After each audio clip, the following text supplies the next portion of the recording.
Ndizoona hadi kuti ndaita msonkhano wa Tolankhani pazifukwa zonena kuti kunjaku kwacha madera ena zokolola ndithu ena ayamba kutola chifukwa cha anthu akuba kuti mwina ayike pamalo pabwino komanso foja kuyambira January endi mpaka kufika panopa ndithu anthu foja kusoka ena wauma ena kudinda mabelo kuti alowetse koyambirira komanso ngakhale soya amene ndionena kuti pakali panopa mbali zina za Central Region wauma komanso ndikukhulupirira ngakhale so ku Eastern Region waumanso. Utenga wanga unalonena kuti nthawi zambiri timakonda kunena kuti zinthu sizikuyenda bwino kapena kuti boma silinaendetse bwino koma poyamba tikumbukire chinthu ichi.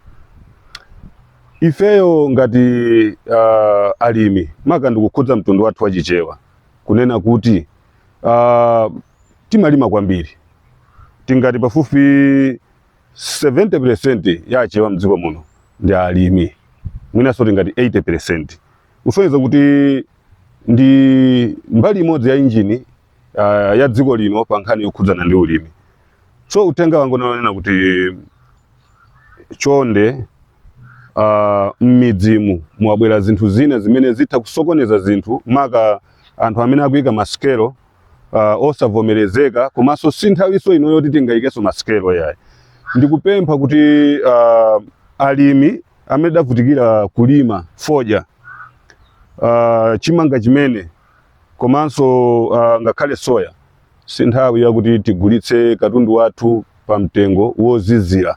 Boma lipereka nthawi yakuti mitengo yoyenerera ndi iyi chifukwa akadayita kafukufuku. So nthawi zambiri timadzama iya boma chuma sichikuyenda bwino amene angalemere pamene ndi amene akubweretsa sikelo komanso sikelozo ndizosavomerezeka. Nthawi zambiri zimakhala zoti MBS sinavomereze koma ipokhala kuti ndikumudzi anthu amagulitsa chifukwa amanena kuti ndichotse mavuto anga lero. Nthawi imene imakhala yopsa kwambiri kwa munthu ndi nthawi ya dzinja maka mwezi ngati wa December, January, February panopa kunja kwacha ukachilumako bwanji upirire kuti udzagulitse pa mtengo woyenerera katundu amene wamuvutikira nthawi zonse. Utenga wanga kwa mafumu ndionena kuti pali mafumu ena amalandira ndalama kwa mavenda maka zathu ochoka kunjawa amene anabwera kunoko ndi ntchito zina ndi adaloweranso ntchito izi za matrader zokhuza zogulagula mbewu.